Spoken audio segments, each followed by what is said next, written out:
अस्सलाम वालेकुम, welcome back to my YouTube family. बिल्कुल ठीक ठाक होगी और अल्लाह का शुक्र है मैं भी बिल्कुल ठीक हूँ।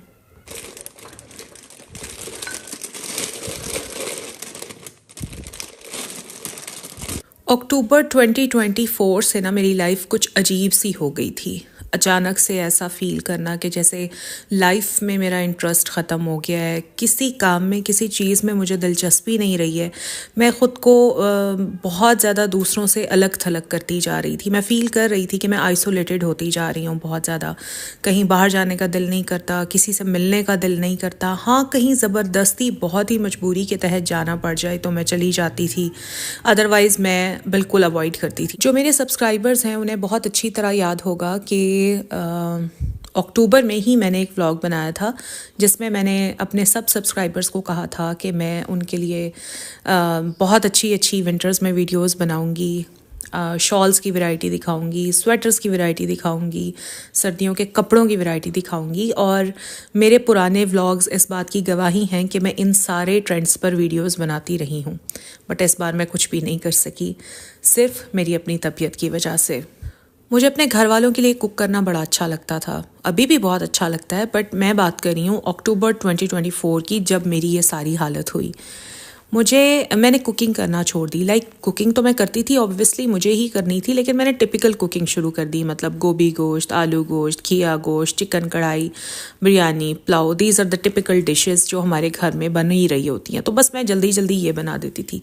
मैं हमेशा से ऐसी औरत रही हूँ जो हफ्ते में 3 दिन लाजमी या तो अपने बच्चों की पसंद की कोई ना कोई नई रेसिपी ट्राई करती, पसंद की कोई ना कोई रेसिपी मैं ज़रूर बनाती थी। मतलब ऐसे खाने जिनको बनाने में टाइम लगता है, ठीक है, इस तरह के खाने मैं लाजमी बनाती थी अपने हस्बैंड और अपने बच्चों को खुश करने के लिए। लेकिन मैंने वो भी करना छोड़ दिया। अच्छा, फिर इस बार मैंने लिटरली अपने लिए कोई शॉपिंग नहीं की। मतलब जैसे सर्दियों की एक प्रॉपर शॉपिंग होती है, मैंने बिल्कुल कोई शॉपिंग नहीं की। जो पिछले सीज़न में मैंने कपड़े ख़रीद कर रखे थे वही निकाले, वही स्टिच करवा लिए। कोई नया स्वेटर नहीं लिया, कोई नए जूते नहीं लिए, कोई नई शॉल, मैंने कुछ भी नहीं लिया। क्यों? क्योंकि दिल ही नहीं करता था।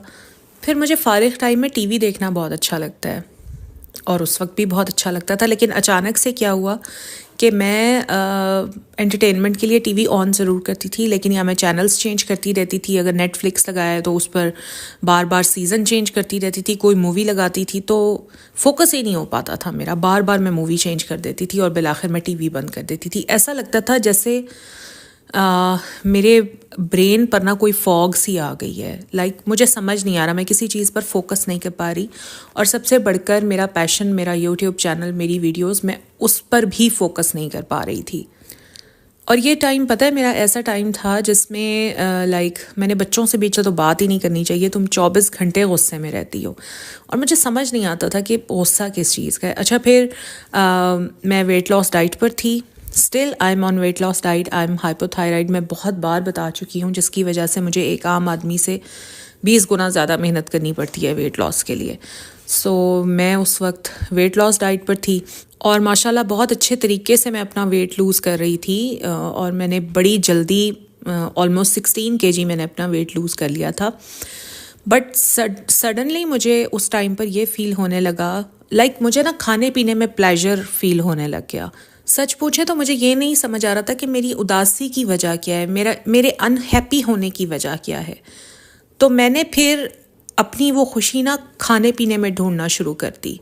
मतलब इतनी मेहनत से जो 16-17 kg मैंने लूज़ किए थे, मैंने बगैर सोचे समझे खाना शुरू कर दिया। मतलब मुझे लगता था कि अगर आज मैं पिज़्ज़ा खा लूँगी ना तो ये मेरा सारा स्ट्रेस गायब हो जाएगा, मेरी जो गमी है वो खुशी में बदल जाएगी। या आज अगर मैं दही बल्ले खा लूँगी तो सब कुछ ठीक हो जाएगा। हालांकि ऐसा कुछ भी नहीं होता। मैं जिस खुशी की तलाश में थी, उस खुशी को पाने के लिए मैं पिज़्ज़ा खा लेती थी। बट पिज़्ज़ा खाने के बाद खुशी की बजाय, प्लेजर की बजाय, मुझे दुख होने लगता था, मुझे अफसोस होने लगता था कि मैंने ऐसे क्यों किया। असल में जो बात थी ना वो ये थी कि मुझे दिली सुकून नहीं मिल रहा था, मुझे इंटरनल सेटिस्फेक्शन नहीं हो रही थी। एंड आई डोंट नो कि क्यों नहीं हो रही थी। कभी ऐसे फील होता था कि नज़र लग गई है, कभी कुछ फील होता था, कभी कोई वहम आता था। समझ नहीं आ रहा था कि अब इस चीज़ से निकलना कैसे है। सच पूछें तो नमाज में भी दिल नहीं लग रहा था। अल्हम्दुलिल्लाह चाहे जैसा भी वक्त गुज़रा मैंने अपनी नमाज़ कभी नहीं छोड़ी। मैं नमाज़ पढ़ रही थी मगर नमाज़ पर फोकस नहीं कर पा रही थी, कंसंट्रेट नहीं कर पा रही थी। मतलब पढ़ मैं नमाज रही होती थी लेकिन मेरा जो दिमाग था ना वो मुसलसल यही सोचता रहता था कि अब ये हो रहा है, अब ये हो रहा है, ऐसे नहीं ऐसे हो जाएगा, अगर ऐसे नहीं होगा तो वैसा हो जाएगा। कंसंट्रेशन नहीं थी नमाज पर भी। और मुझे समझ नहीं आ रहा था कि ये सारी चीज़ें हो क्यों रही हैं, क्योंकि बज़ाहिर तो सब कुछ ठीक था। जब मैं नमाज़ पढ़ने के लिए खड़ी होती थी तो दिल करता था जल्दी जल्दी नमाज़ पढ़ूं और नमाज़ ख़त्म करके किसी काम में बिज़ी हो जाऊं। जब नमाज़ ख़त्म करके किसी काम